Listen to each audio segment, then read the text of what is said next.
A very good morning, good evening, good afternoon, ladies and gentlemen, boys and girls. What day is it? I don't know what day it is that you're listening to this episode. I don't know if it's in the morning, it's in the evening, it's in the afternoon. It doesn't really matter. This is a timeless message on the Life Signatures Radio where we daily talk about either purpose, productivity, or resilience. And right now we are in the midst of a series where we're talking really about productivity, and of course we're also talking about purpose through the subject of work. Of course, over and over again in the past several episodes, I've been demystifying that and telling us that work is not a curse. It is not a curse. It's the biggest blessing of the human. And if you removed work from the human being, guess what happens? The human crumbles. The world crumbles. It ends. Chaos all over the place. You'll not see a human surviving outside of work. The human was created to be productive. You can take that to the bank. You can debate it until you become blue in the face.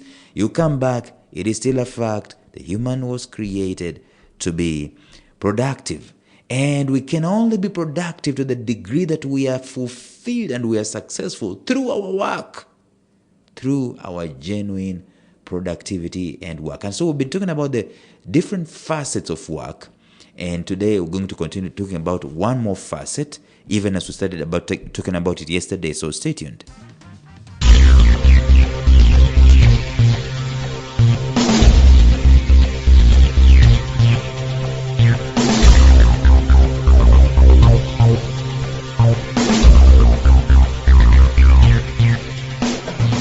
Welcome to the Life Signatures podcast with Lawrence Namale. Lawrence is a life coach, author, and keynote speaker who loves to tackle different topics on purpose, productivity, and resilience. His mission in life is to awaken all your boundless possibilities available in you. Life Signatures podcast is dedicated to bring to reality every single person who knows that deep down in their gut, there's got to be more to life than this. And now, here is your host, Lawrence Namale.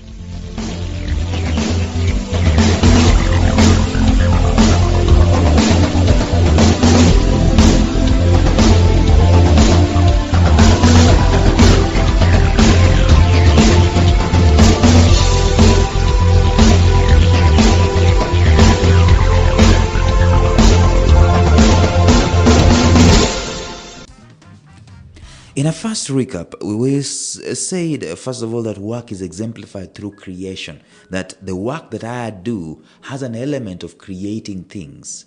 Okay? And this element of creating things has three facets or so.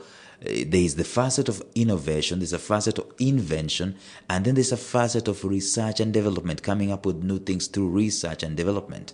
If your work doesn't contain any one of those three for a long period of time, you know what's going to happen to you? You're going to become disillusioned.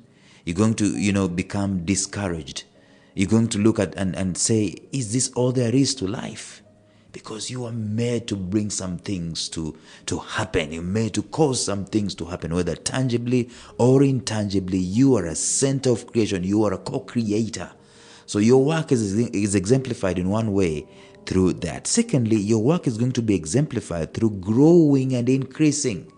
Growth and increase must be a recipe or part and parcel of my work, in that I am growing things. I am making an increase. I am making an impact. I'm making a contribution. And in turn, I'm also increasing and I'm growing myself. If this is not part and parcel of your work, again, for a very long time, you will be disillusioned. You'll ask yourself, is that all there is to this life of mine of work? You become one of those guys who are so, bored and so long-faced, like a Missouri mule. Long-faced, like you've been baptized in lemon juice, and yet you're working.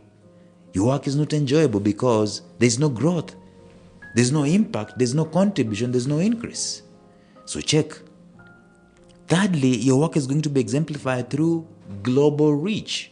In other words, your work just gets outside of your cocoon, small cocoon, and it starts impacting another human being across the border, across the region, and so on. And we said that your work can go across the border because it is your life's work.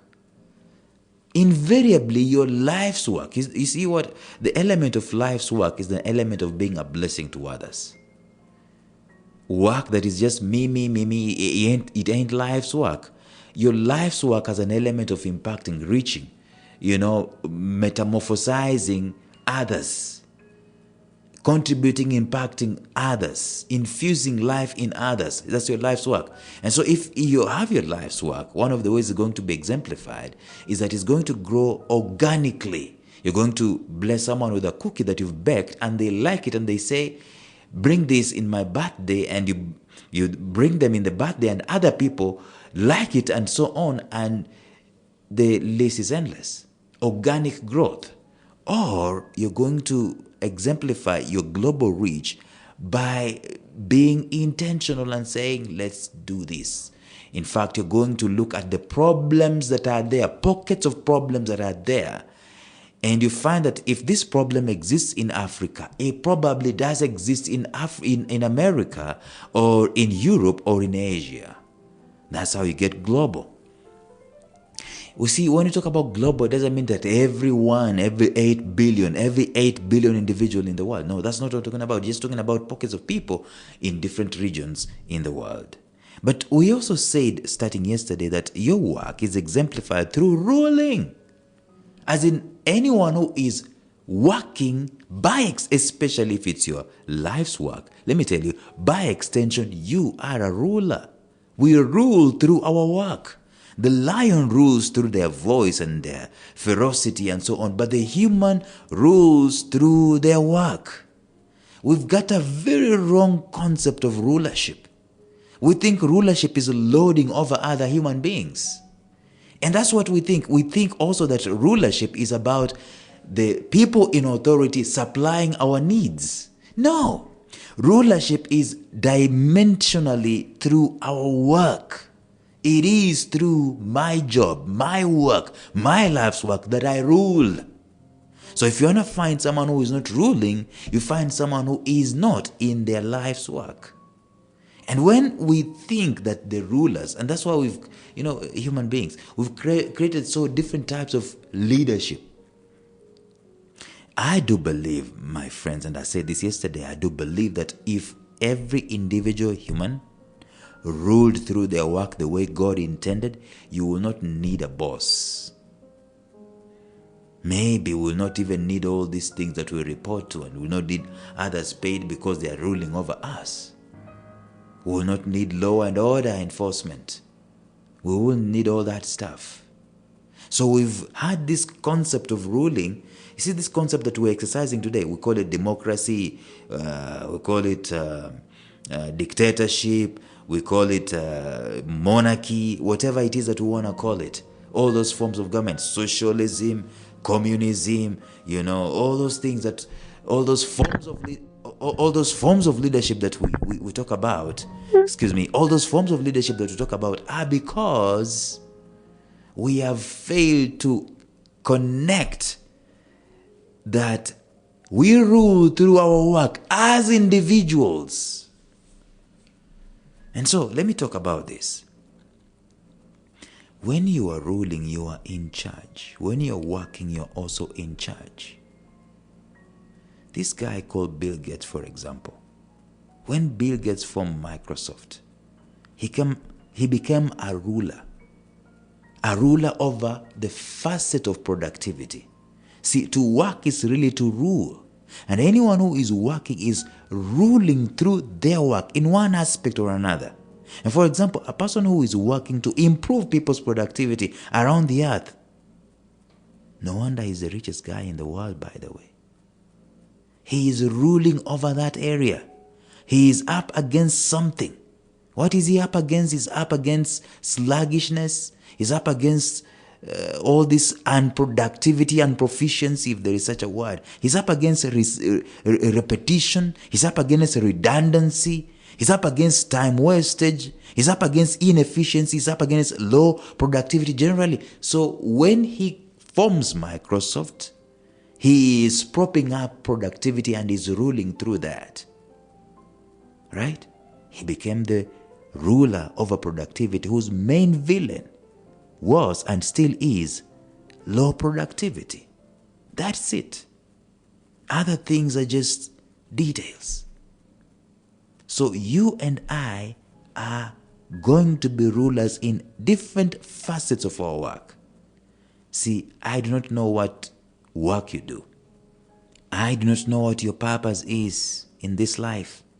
Neither do I know what your core work in life really is. But I can tell you this, listen carefully, I can tell you this.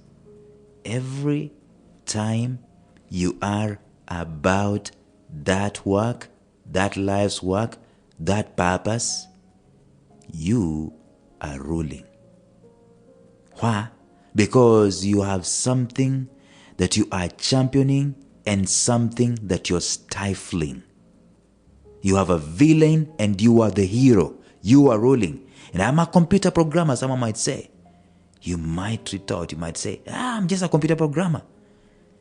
Isn't it true that through the programming you are creating solutions to problems? Isn't that affecting your own rulership over the problem that you're presiding over the solution? And thus, the problem is the villain, you are the hero. Every time you are about your purpose, you are ruling. And I challenge you through this. I challenge you that every form of work is an exercise in rulership. A nurse is a ruler, and so is a doctor. What are they ruling over?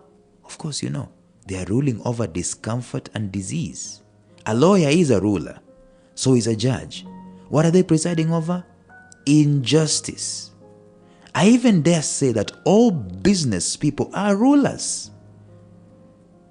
When you get down to the dregs of details of what they are really doing, of course you're saying that business is selling of goods and services, but when you get down to what they're really doing, you will notice that there is a villain somewhere. And there is a solution that they are providing somewhere. And no, I'm not talking about quacks and cartels and all that stuff. Those are subjects of someone else's rulership.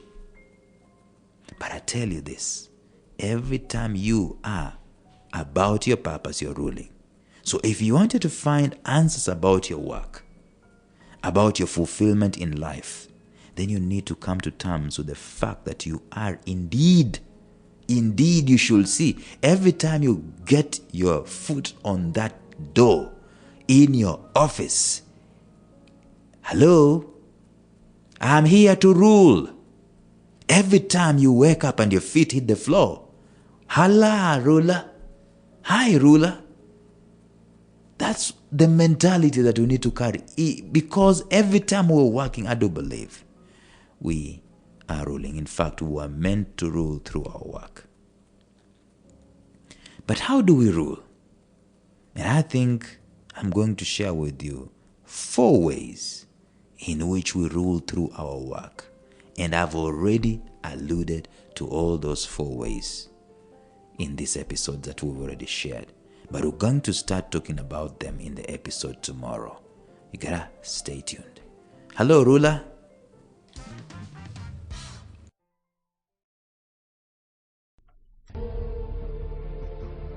Thank you for listening to Life Signatures Radio. If you enjoyed today's show, subscribe to Life Signatures Radio on iTunes, Stitcher, or visit our website at lifesignatures.libsyn.com. Life Signatures Radio, fresh, clean, and inspiring.